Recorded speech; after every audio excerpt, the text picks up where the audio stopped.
Ar-Rahim itu diantara tafsirnya adalah yang alladzi yasturu alaihi dunuba fi dunya, yang menutupi dosa-dosa manusia di dunia.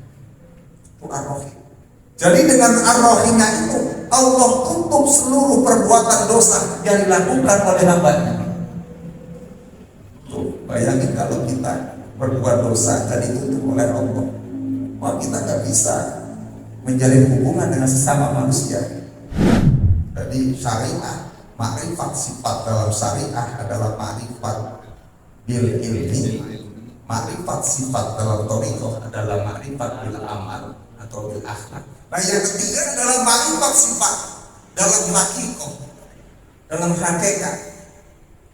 Makrifat sifat dalam hakikat adalah makrifat bil basirah, makrifat dengan mata batin, sehingga kita mata batinnya dapat melihat perbendaharaan yang tersembunyi di dalam lubuk hati yang paling dalam.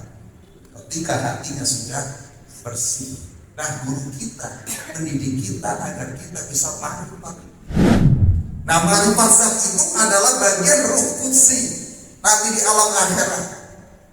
Jadi nanti di akhirat kita akan bisa melihat zat Allah Subhanahu wa taala. Kama qala Allah Ta'ala, sebagaimana Allah Subhanahu wa taala berfirman, ila rabbiha nadhir, kepada Tuhannya mereka melihat. Ini surat Al-Qiyamah ayat 23. Ini ayat sebelumnya, wujuhu yawma idzin nadhirah ila rabbiha nadhirah. Pada hari itu wajah orang-orang mukmin itu berseri-seri. Kenapa berseri-seri? Ila rabbiha nadhirah, mereka melihat Tuhannya. Jadi nanti melihat Allah di akhirat. Makanya ketika ada orang di dunia, siapapun orang itu mengaku melihat Allah, Assalamualaikum warahmatullahi wabarakatuh. Waalaikumsalam warahmatullahi wabarakatuh. Alhamdulillahilladzi farrada taubata wa harrama al-isra. Wa asyhadu an la ilaha illallah wahdahu la syarika lah, katibul asam. Wa asyhadu anna sayyidana wa nabiyyana Muhammadan abduhu wa rasuluhu safwatul ahya. Sallallahu wa sallama alaihi wa ala alihi wa sahbihi sadatil abrar. Amma ba'du. Ila hadratin nabiyyi Mustafa Muhammadin sallallahu alaihi wasallam wa ala alihi wa ashabihi wa azwajihi wa dhurriyyatihi wa ahli baitihi ajma'in. Khususan ila hadratin Rasulullah Muhammad, ila hadratis Syekh Ahmad Sahibul Wafatul Arifin. Al-Fatihah. Bismillahirrahmanirrahim. Alhamdulillahirabbil alamin. Iyyaka na'budu wa iyyaka nasta'in. Ihdinas siratal mustaqim. Siratal ladzina an'amta 'alaihim. Mari kita awali talim kita seperti biasa dengan pembacaan doa bersama. Bismillahirrahmanirrahim. Bismillahirrahmanirrahim. Allahu hadirin, Allahu hadirin, Allahu nadhirin, Allahu nazirin, Allahu syahidun alayya, Allahu syahidun alayya, Allahu ma'i, Allahu ma'i, Allahu mu'ini, Allahu mu'ini, Allahu bi kulli syai'in muhit. wallahu bi kulli syai'in muhit. Rabbi zidni ilman nafi'a Rabbi zidni ilman nafi'a warzuqni fahman wasi'a warzuqni fahman wasi'a birahmatika ya arhamar rahimin. bi rahmatika ya arhamar rahimin. Sama-sama kita hormati Bapak Ustaz Ahmad serta Ibu Kajah Deni dan keluarga besarnya, para para asatid, para hujjah, para sesepuh yang tidak dapat kami sebutkan satu persatu dengan tidak mengurangi rasa hormat. Bapak Ibu hadirin yang berbahagia, puji syukur marilah senantiasa kita panjatkan kehadirat Allah Subhanahu wa taala. Salam sejahtera mudah-mudahan tetap tercurah pada junjungan kita baginda Nabi besar Muhammad sallallahu alaihi wasallam beserta keluarganya, sahabatnya, serta para aulia Allah, dan juga kepada para pengikutnya dari dahulu sampai sekarang dan pada masa-masa yang akan datang. Bapak Ibu hadirin yang berbahagia, kita lanjutkan kajian kita tentang kitab Sudur halaman 6 garis ke-6 ya Ustaz. Ada yang mau bantu baca? Ustaz aja mau? Sudah ya. Baris ke-8 baca tuh Fajar. Mau khalaqul jinah sudah lewat. Udah sekarang 1, 2, 3, 4, 5, Baris 6 ke-6, 7. Iya, 6 Ustaz. 6 ya. Baik, bismillahirrahmanirrahim. Qala Allah Ta'ala fi hadisil qudsi kuntu kanzan mahfiyan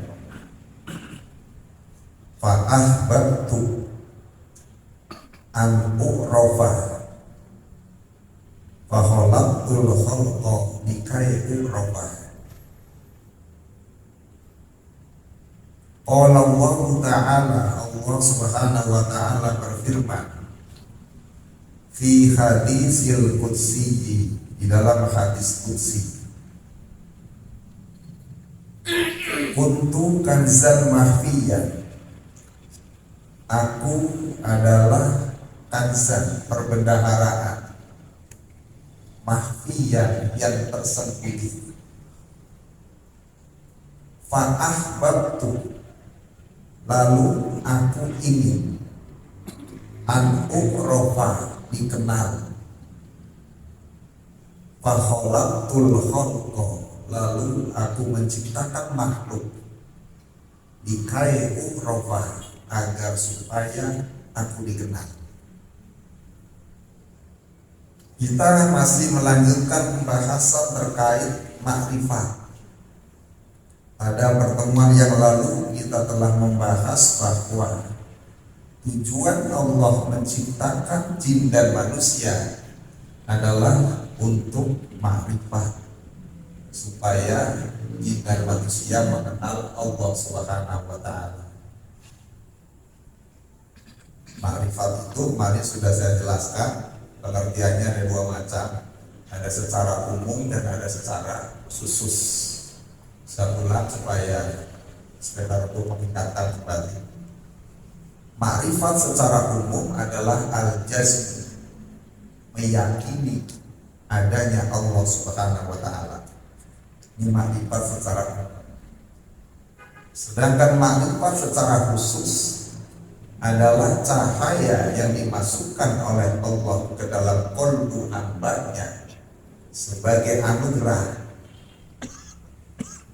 sehingga dengan cahaya itu maka hamba tersebut bisa melihat Allah di mana saja ia berada.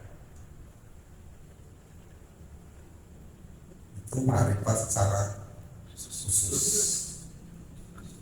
Nah, untuk bisa mencapai makrifat,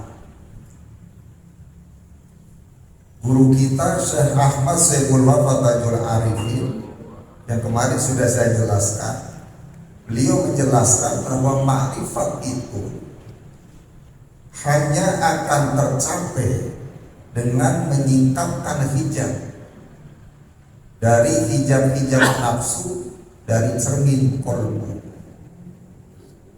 ditasfiyatiha, dengan membersihkannya, sehingga ketika cermin qalbu itu sudah bersih dari berbagai hijab-hijab nafsu, fayaro, maka dia akan melihat fiha, di dalam cermin itu, jamal lal kanzil mahdi, keindahan perbendaharaan yang tersembunyi fisir lubukil kolbi, di dalam sir lubuk hati yang paling dalam.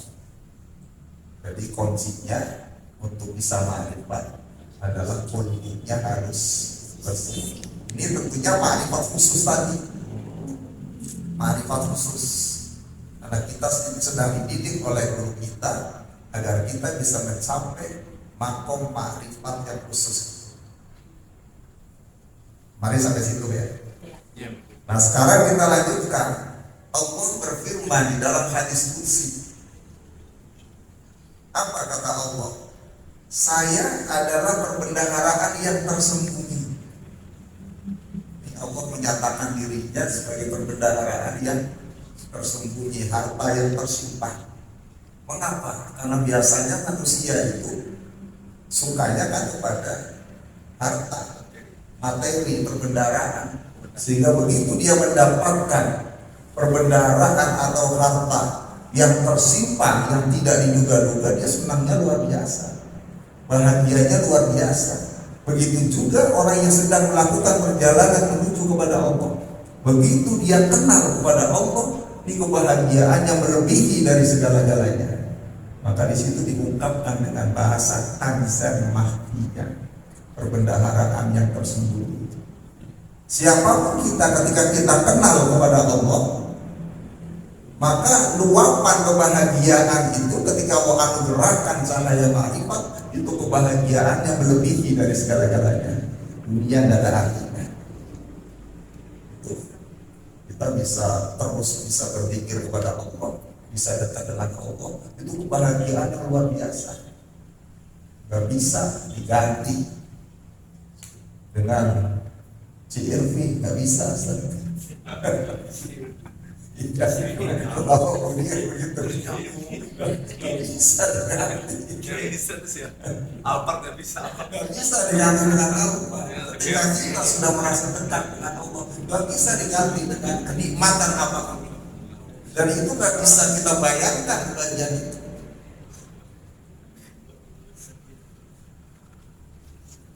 Fa'ahbabtu an ukhrafa, lalu kata Allah, aku ingin dikenal. Fa'khalaqtul khalqa, maka aku menciptakan makhluk. Supaya apa? Dikai ukhrafa, supaya makhluk itu kenal aku, kata Allah. Makanya tadi kan di awal bahwa wa khalaqul jinna wal insa illa liya'budun. Bahwa liya'budun itu artinya liya'rifu, supaya kenal kepada. Dan ditunjang oleh hadis qudsi ini.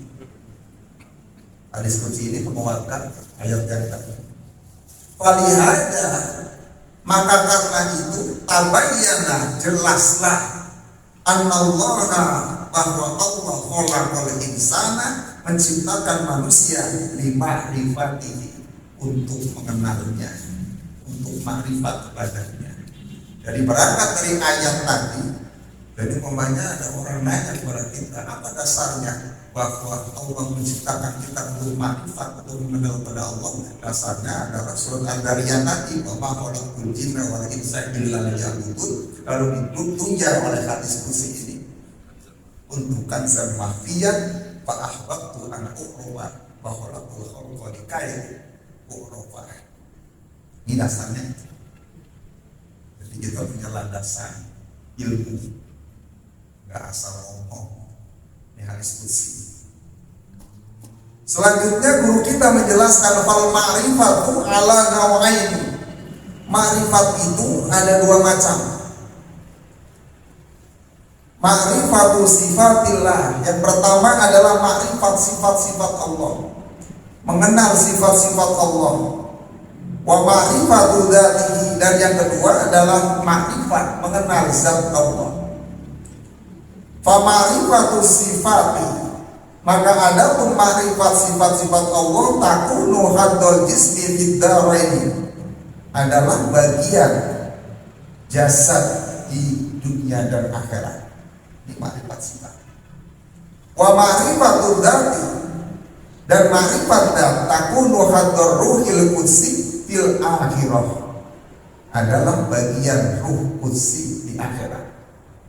Jadi yang bisa kita kenal di dunia ini adalah ma'rifat sifat yang bisa kita lihat. Ma'rifat zat nanti bagian ruh qudsi di akhirat. Makanya kalau ada orang ngomong saya lihat zat Allah, itu bohong.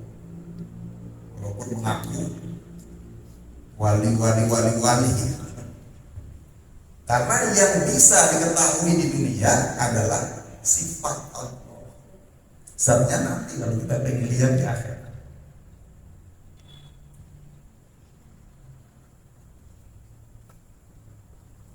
Pertama yang akan kita tekankan adalah terkait makrifat sifat di dunia. Sudahkah kita makrifat kepada Allah dari sisi makrifat sifat? Nah, makrifat sifat, mengenal sifat-sifat Allah di dunia ini tergantung kepada tingkatan kita, level kita. Sebab jalan menuju kepada Allah itu kan ada 3. Yang pertama syariat, yang kedua thariqah, yang ketiga hakikat. Ini 3 jalan ini kan yang kita gunakan untuk menuju kepada Allah. Nah, pada tingkatan syariat, makrifat sifatnya itu adalah bila ilmi, dengan ilmu. Makrifat sifatnya itu dengan ilmu. Jadi secara ilmu Allah itu memiliki 20 sifat wajib, 20 sifat mustahil, 1 sifat jaiz yang sudah kita pelajari dalam ilmu tauhid. Wujud, kita bako, mukhalafatul hawadisi, yabu binafsihi wahdaniyah, qudrat, iradah, dan seterusnya. Nah, ketika kita sudah paham, sudah tahu 20 sifat wajib bagi Allah, sifat mustahil bagi Allah, dan sifat jaiz, maka dalam tataran syariah kita sudah makrifat sifat. Jadi makrifat sifatnya bila ilmi. Maka wajib bagi kita umat Islam untuk mengenal 20 sifat wajib, 20 sifat mustahil, dan 1 sifat jaiz yang ada di dalam kitab-kitab tauhid. Jadi secara syariat, orang yang paham dan hafal ilmu tauhid itu dia sudah makrifat kepada Allah. Tapi makrifatnya bil ilmi atau bil akli. Ini pada level syariat. Makanya awal ma'rifatullah, awal agama itu mengenal Allah ada dari situ. Makrifat bil ilmi, syariat. Nah, meningkat dalam tataran thariqah.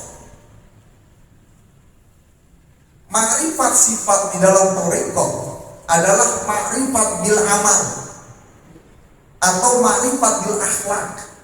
Kalau dalam syariah itu bila ilmi, tapi kalau dalam thariqah meningkat bil amal makrifatnya.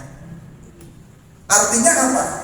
Orang yang sedang menempuh jalan menuju kepada Allah melalui thariqah, maka dia akan berusaha untuk meneladani sifat-sifat Allah maupun asma-asma Allah sesuai dengan kemampuan kita sebagai makhluk.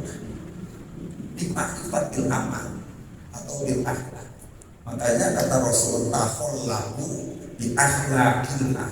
Berakhlaklah kamu sekalian dengan akhlak Allah. Artinya kita harus berupaya dan berusaha meneladani sifat-sifat atau asma-asma Allah sesuai dengan kemampuan kita sebagai makhluk.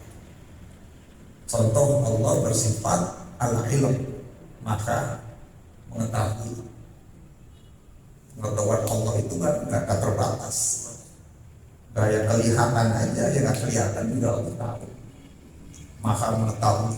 Bahkan isi hati manusia pun Allah maha tahu. Ada semut hitam jalan di atas batu hitam, di tengah gelap gulita, Allah tuh maha tahu berapa kita. Pengetahuan kita kan terbatas. Allah bersifat maha mengetahui. Maka meneladani sifat Allah yang maha mengetahui itu, kita sebagai orang yang sedang menempuh jalan menuju kepada Allah melalui thariqah ini harus membekali diri dengan ilmu.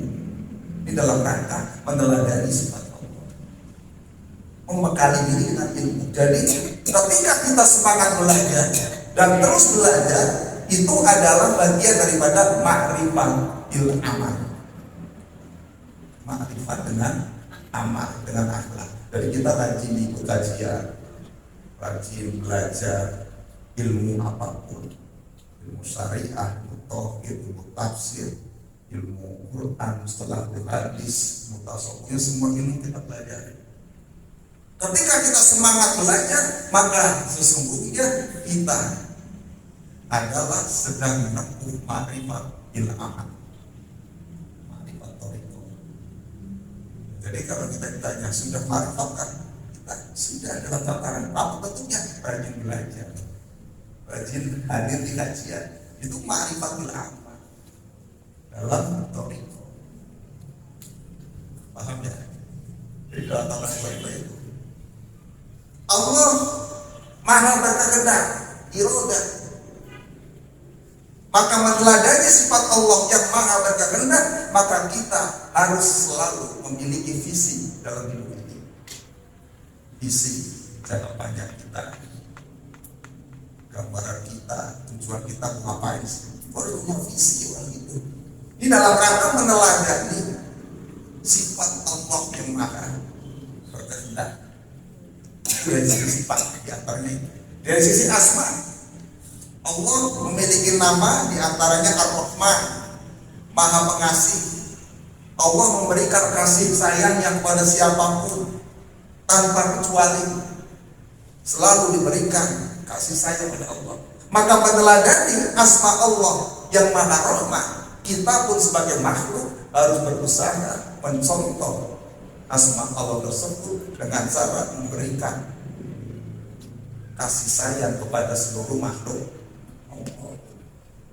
Gak pandang bulu. Sehingga kata Rasul, irhamu man fil ardi yarhamukum man fis sama. Sayangilah makhluk yang ada di bumi, disayang kalau disayangi oleh makhluk yang ada, oleh yang ada di langit. Asma'ullah Ar-Rahim, ini kan asma Allah. Ya kan dalam Asmaul Husna Ar-Rahim. Ar-Rahim ini kalau saya lihat tafsir Al-Munir karya Syekh Nawawi bin Umar Al-Jawi, tafsir yang biasa dibaca oleh Ustaz Fajar, tafsir Munir Marwabi, itu ketika mentafsirkan Ar-Rahim, beliau tafsirkan ay alladhi yasturu alaihi dunuba fid dunya. Ar-Rahim itu diantara tafsirnya adalah yang alladhi yasturu alaihi dunuba fid dunya, yang menutupi dosa-dosa manusia di dunia. Itu Ar-Rahim. Jadi dengan Ar-Rahimnya itu Allah tutup seluruh perbuatan dosa yang dilakukan oleh hambanya. Tuh, bayangin kalau kita berbuat dosa dan ditutup oleh Allah, wah kita nggak bisa menjalin hubungan dengan sesama manusia.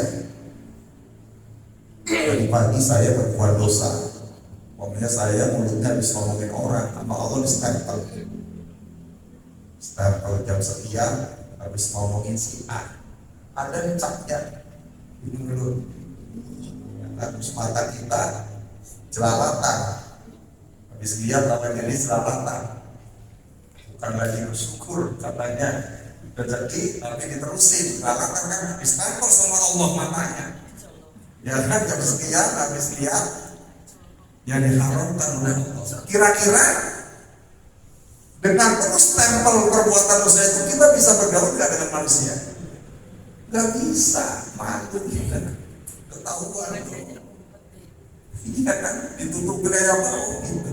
Tangannya bisa buat tuling, distempel lagi, dia bisa buat dosa. Tapi dengan rohimnya itu, seluruh perbuatan dosa hambanya Allah tutup.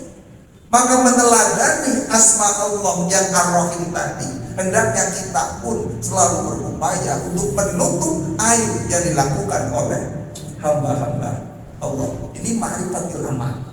Ketika kita mampu menutup aib-aib dosa-dosa yang dilakukan oleh sesama hamba Allah, kita tutup, maka kita sudah mencapai makom ma'rifat bil amal. Jadi kita berupaya meneladani sifat-sifat Allah maupun asma-asma Allah sesuai dengan kemampuan kita sebagai makhluk. Jadi kita terus berupaya untuk ma'rifat bil amal. Jadi syariah, ma'rifat sifat dalam syariah adalah ma'rifat bil ilmi. Ma'rifat sifat dalam thariqah adalah ma'rifat bil amal atau bil akhlak. Nah yang ketiga adalah ma'rifat sifat dalam hakikat, dalam hakikat. Ma'rifat sifat dalam hakikat adalah ma'rifat bil basirah, ma'rifat dengan mata batin. Sehingga kita mata batinnya dapat melihat perbendaharaan yang tersembunyi di dalam lubuk hati yang paling dalam. Ketika hatinya sudah bersih. Nah, guru kita mendidik kita agar kita bisa ma'rifat bil basirah. Hebat apa hebat? Sebab ma'rifat itu, yang ma'rifat bisa tergelincir itu ketika ma'rifatnya baru sampai ma'rifat di dalam syariat dan ma'rifat di dalam thariqah. Itu masih bisa tergelincir, masih bisa digoda oleh iblis, makhluk-makhluk lain. Tapi kalau orang ma'rifatnya sudah ma'rifat hakikat yang bil basirah, ini tidak bakal tergelincir. Jadi umpamanya ada orang nanya, itu orang katanya sudah ma'rifat, tadi masih tergelincir. Padahal kan udah mantap, makomnya sudah tinggi, kok masih tergelincir saja? Berarti ma'rifatnya masih dalam tataran, bisa jadi di syariah, bisa jadi di thariqah, belum sampai di hakikat. Paham ya? Jadi kalau ma'rifatnya sudah sampai di hakikat, insya Allah tidak bakal tergelincir. Itu bil basirah. Jadi cahaya yang Allah tanamkan, masukkan ke dalam qalbu hambanya sebagai anugerah dari Allah, yang dengan cahaya itu maka hamba tersebut bisa melihat Allah dalam setiap kondisi. Artinya apa? Seperti yang kemarin sudah dijelaskan, setiap kali melihat makhluk Allah, qalbunya tersambung dengan Allah. Setiap kali melihat ciptaan Allah, pasti yang keluar dari lisannya subhanallah, Maha Suci Allah. Ya, jadi kita namanya tur nih ke Gunung Bromo umpamanya.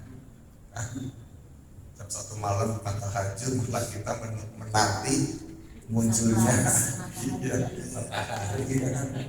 Padahal kan itu waktu mustajab, jam 1 malam itu aneh. Padahal nanti lihatnya begitu matahari. Nah begitu lihat langsung keluar dari lisannya subhanallah wa tabarakallah ahsanul khaliqin. Nah itu kita sudah ma'rifat bil basirah, ma'rifatnya sudah sampai ke tingkatan hakikat. Setiap kali melihat sesuatu, qalbunya terkoneksi dengan Allah, tersambung dengan Allah. Lihat orang yang ada di bawah kita dan kehidupannya di bawah kita, langsung qalbunya tersambung dengan Allah. Ya Allah, ternyata saya masih lebih baik dari hamba-Mu yang itu. Sehingga muncul rasa syukur. Ini ma'rifat bil basirah. Nah, ma'rifat bil basirah ini yang tidak akan bisa digoda oleh iblis. Kan ma'rifat itu anugerah Allah. Sehingga di dalam kitab kita, ketika Allah memberikan ma'rifat kepada kita, tidak usah kita berpikir bahwa ibadah kita masih kurang, pikir kita masih kurang. Kalau Allah sudah berkenan menganugerahi ma'rifat kepada hambanya, maka siapapun bisa. Hanya secara syariat kita harus berupaya. Bagaimana upayanya? Upayanya adalah dengan membersihkan qalbu.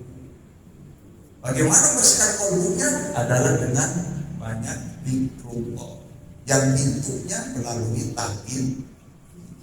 Itu upaya itu. Kalau kita nunggu anugerah Allah, nanti juga dapat, iya kalau Allah, maka kita harus berupaya Sehingga di dalam pikir kita sebelum pikir kan ada doa kan, ilahi anta maksudi wa ridhoka wa tubi ini mahabbataka wa ma'rifataka. Kita memohon supaya dianugerahi kecintaan Allah pada kita dan ma'rifat Allah pada kita dengan cara pikir. Itu ma'rifat sifat. Nah, ma'rifat zat itu adalah bagian ruh qudsi nanti di alam akhirat. Jadi nanti di akhirat kita akan bisa melihat zat Allah Subhanahu wa taala. Kama qala Allah taala, sebagaimana Allah Subhanahu wa taala berfirman, ila rabbiha nadhir, kepada Tuhan yang mereka melihat.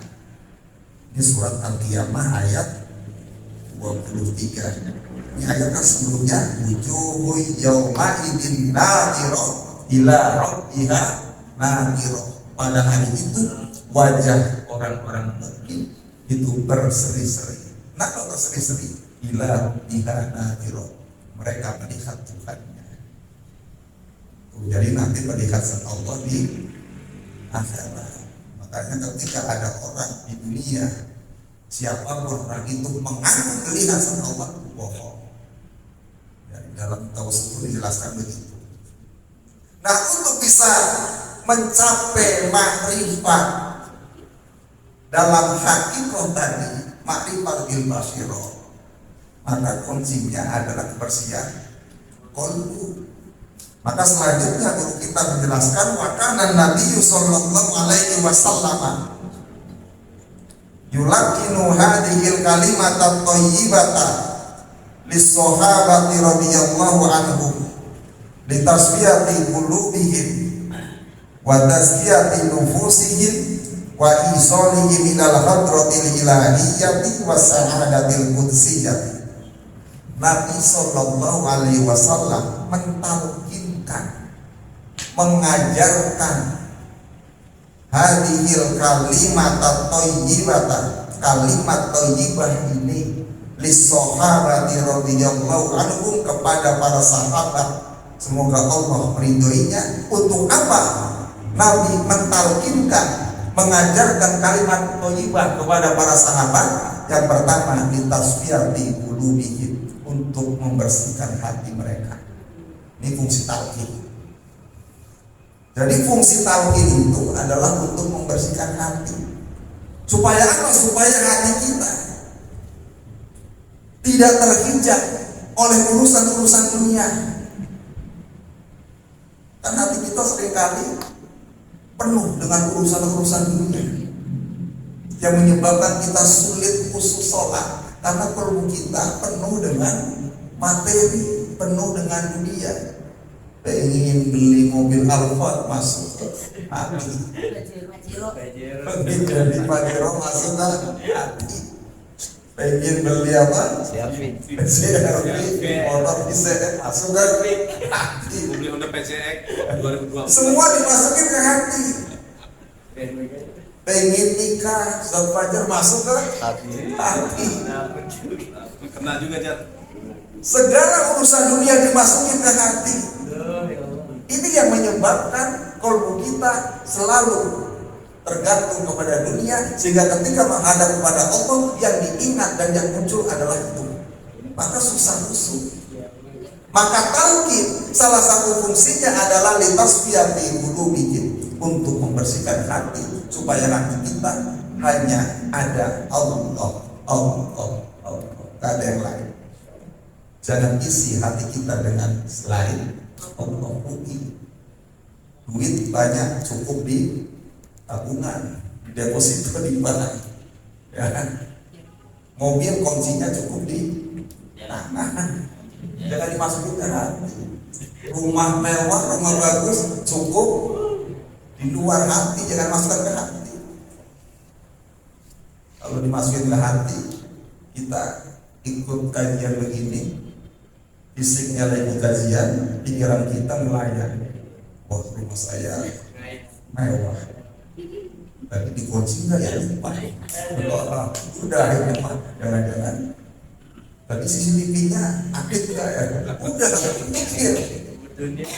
Itu karena kita tergantung dengan dunia. Jadi litasfiyati qulubihim. Jadi sahabat aja, orang yang paling dekat hidupnya dengan Nabi ditalkin oleh Nabi.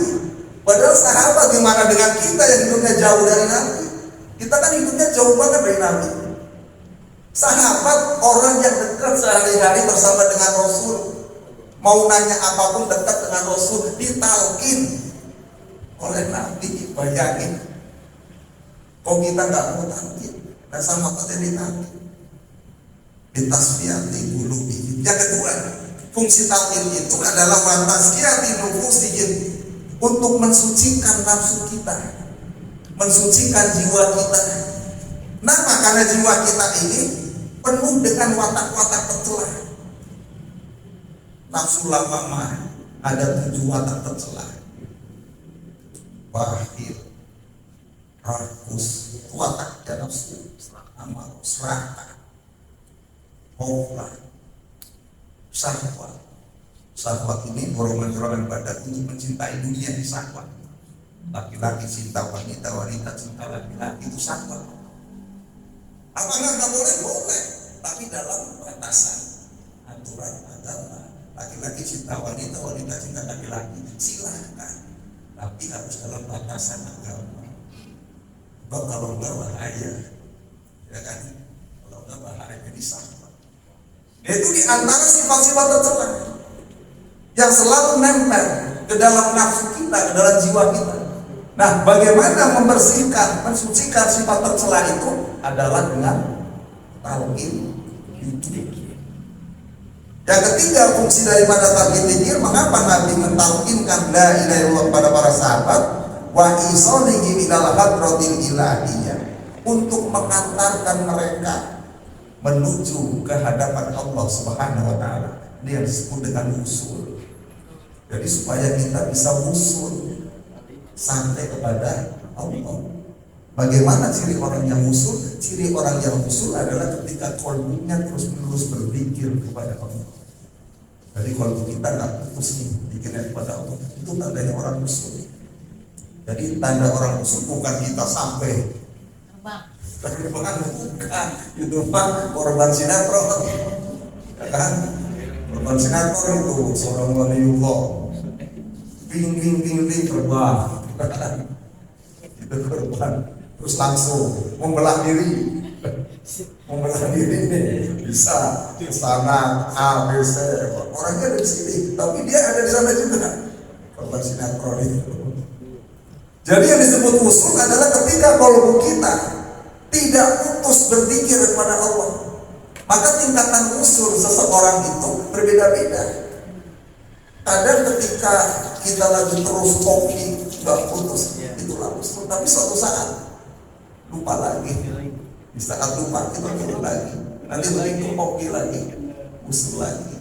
Berbeda-beda. Kalau kita setiap tarikan nafas bisa terus berzikir, luar biasa. Jadi fungsi daripada talqin adalah wa isalihi ilal hadratil ilahiyah. Nah, yang keempat, fungsi daripada talqin adalah wasa'adatul qudsiyah, untuk memperoleh kebahagiaan yang suci. Kebahagiaan yang suci. Apa kebahagiaan yang suci itu? Adalah suatu kebahagiaan ketika kita selalu ingat kepada Allah, selalu dekat dengan Allah. Inilah kebahagiaan yang sesungguhnya. Kita kan seringkali memahami kebahagiaan kalau kita mendapatkan sesuatu, ya kan? Bahagia kalau kita mendapat sesuatu, dapat duit, bahagia, happy dan senang terus, jadi senyum terus, nah cemberut. Kenapa senyum terus? Wah, lagi banyak duit nih, bahagia. Mendapatkan sesuatu yang lain, bahagia. Tapi kita nggak pernah berpikir ketika kita memberi pun sebenarnya bahagia. Kita kadang-kadang berpikirnya kalau memberi rugi. Kalau tadi bahagia karena menerima itu kebahagiaan material. Tapi ketika kita bisa bahagia, ketika kita bisa memberi, itu kebahagiaan spiritual.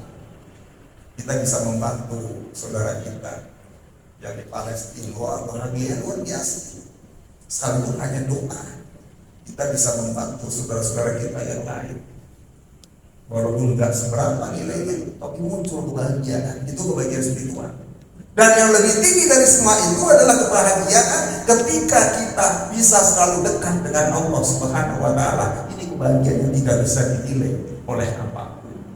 Ketika kita bisa selalu berpikir pada Allah. Jadi guru kita setelah menjelaskan pembagian makrifat langsung menulis tentang Rasul, tentang sahabat. Ini mengandung sebuah rahasia. Apa rahasianya?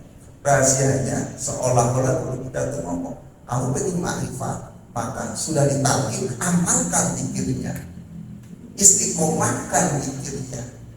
Jadi jangan sudah ditalkin, zikirnya gak istiqomah, gimana kolbunya mau bersih? Kalau kolbunya gak bersih, gimana anugerah Allah akan diberikan kepada kita? Jadi langsung ditunjukkan sama guru kita di awal, wadah makrifat adalah kebersihan kolbu. Kita sudah ditalkin, maka langsung kalau ingin makrifat bil basiro, maka pikirnya dikuatkan setelah ditalkin. Jangan udah ditalkin pikirnya nggak pernah, jarang-jarang. Itu ibarat tanaman nggak pernah disiram, akhirnya sekali itu benihnya masih ada, suatu saat bisa tumbuh lagi. Nah kalau disiram terus, yang akan terus tumbuh. Jadi makrifat sekalipun anugerah Allah, tapi bisa diupayakan dengan cara terus menerus mengamalkan zikrullah. Sampai situ ya. Mudah-mudahan bermanfaat. Nanti kita lanjutkan